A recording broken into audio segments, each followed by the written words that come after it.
Hi everyone, Kyle here from Wide Awake PH. In today's episode, we're in my favorite cafe here in Quezon City, the Redwood.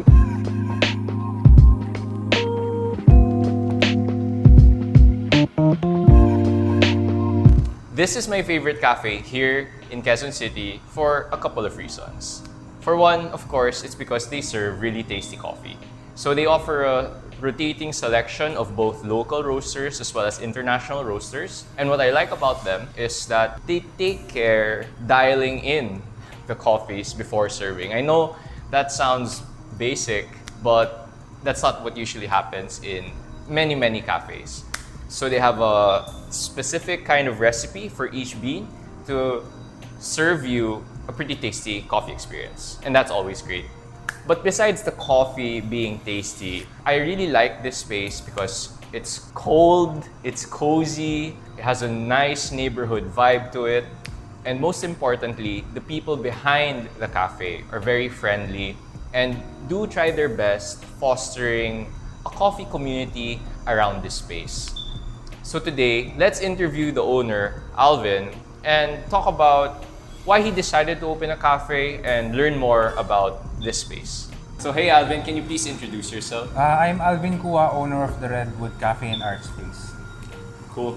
So Alvin, what got you into coffee? So nagsimula yung coffee journey ko like 4 to 5 years ago, drinking black coffee mainly for pre-working out.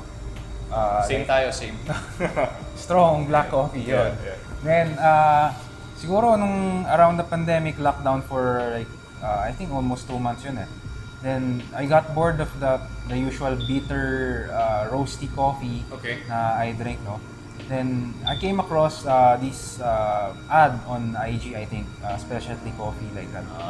Pagka-click ko ng link, I was surprised by the notes. Parang sabi ko, possible ba yung coffee to have something like fruity and floral and all those stuff? Dahil wala man nang ginagawa ng pandemic, I ordered a sample bag. Then brewers and everything, nanood ako sa YouTube on how to do it. And I was surprised by the taste of it. Parang sobrang layo talaga niya. Pagkatapos nun, parang I dig deeper to this specialty coffee, more on self-learning, and eventually I went to coffee classes, sensory classes. I improved greatly from black coffee to tasting more complex coffee. I see. So that was your transition from getting into coffee as a beginner and then moving towards the rabbit hole of specialty coffee. Okay, after you got your passion going, right, what inspired you to open a cafe? What inspired me? Actually, we have a roasting in province, mother side sa Bacolod. Commercial roasting siya. So, yun yung usual namin inom sa bahay. Although, I'm not saying that it's bad. Siyempre, people like it. Yeah. Pero for me nga, I got tired of the usual brewed coffee taste and got into this specialty coffee, which is more complex. Yeah. A lot of flavors, a lot of things to learn. Yeah. Maraming variables na pwedeng baguhin to change the flavors and everything. So it was fun. Okay. You saw the opportunity because you're already like aligned or working with a roaster. Yeah, parang may ano na, family friend. It's a family background friend. na. And then from there, okay, you cultivated your skills and you're like, okay, I want to share specialty coffee to and, people. Okay. I'm happy with the results naman so far kasi great. Mainly yung mga customers namin dati was ordering like Americano, black coffee. Although we have a single origin naman, they eventually switched to filter coffees. Nice. So, nice.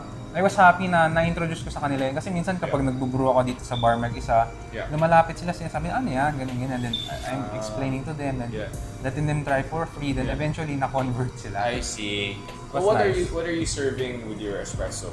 Espresso, I was serving Brazil, 100% Brazil. Right now it's Brazil. Yeah. Okay. And then now let's transition to the fun stuff. So what about your filter selection? Like what kinds of coffees do you usually feature? Okay, filter selection. My go-to local roaster actually is Wide Awake. Simula pa nung pag-open pa lang namin, Wide Awake agad yung selection ko. Then eventually, I pulled in some local roasters rin for variety. And international roasters itong latter part na. Yeah. Actually, we have right now black and white coffee roasters, and we rotate it I see. depending on the availability and all. How was the reception so far for the international coffees? Siyempre, pag international, mas nagugustuhan ng mga tao yon. Automatic yan, lalo na nung mga time na nagkaroon kami ng Japan, talaga people was crazy about it.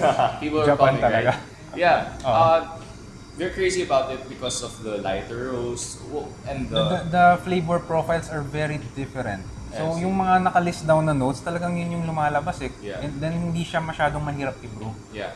I don't know, they're just that good, I think. They're very forgiving.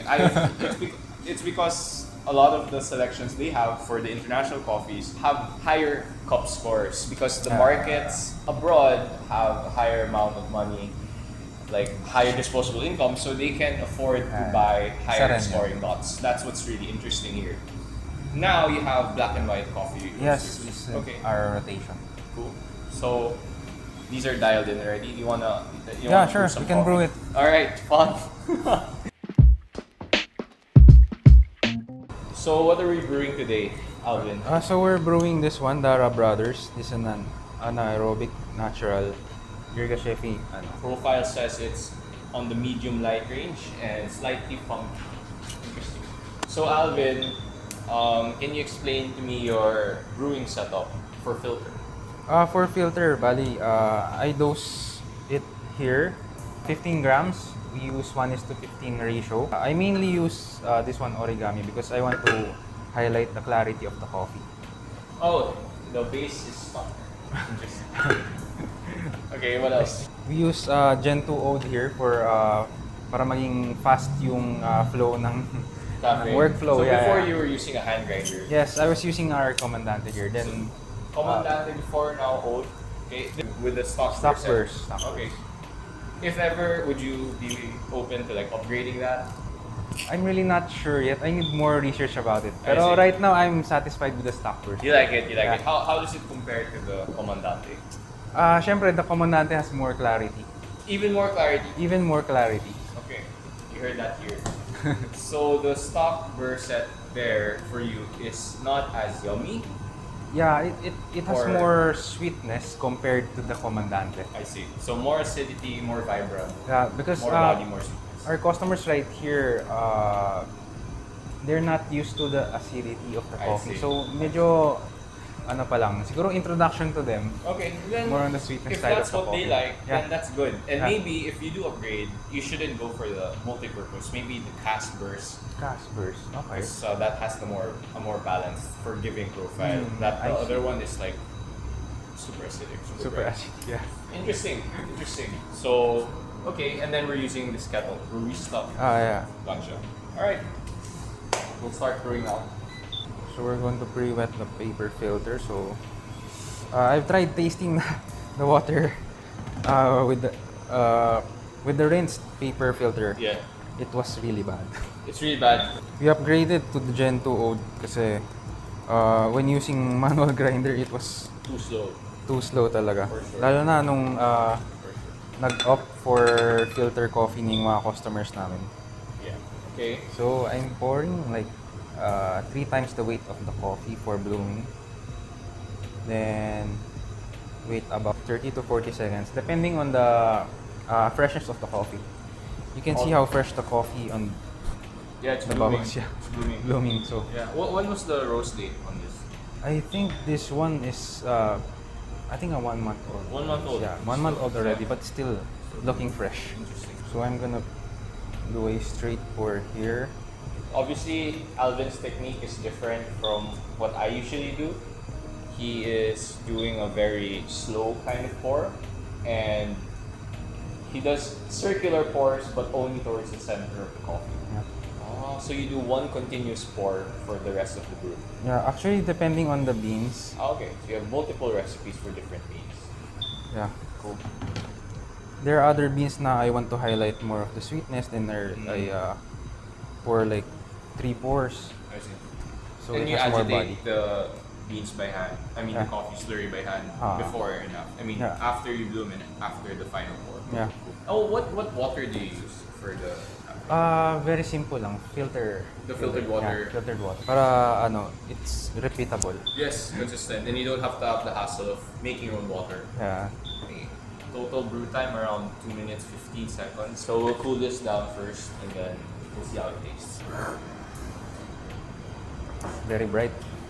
Very nice. It's just the right amount of like anaerobic funkiness. Actually.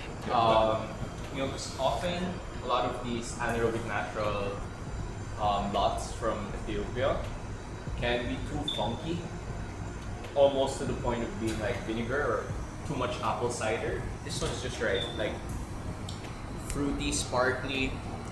You can pinpoint out the notes immediately. Yeah, Like, nice clarity to it. considering I was using the Oda, Yeah. so Yeah. if I was using a hand grinder, this would be much like brighter and more acidic. Yeah, yeah. I can note like if we used something like the ZP6 with this, I think it would have even more sparkle to it. But because we used the oat, and because of the way Alvin poured rather slowly, we're getting a nice texture and body, creaminess to the cup. It's really good. Very balanced. Yeah, it's balanced. Yeah, we'll cater to what the market wants at this point in time, Yeah. right? Of course. Parang introduction siya. Yeah. Then yeah. if people got to be in the specialty coffee more and more, and I'll just adjust my equipment. Yeah. Oh, that'll be fun. So that means, guys, come here, buy more filter coffee.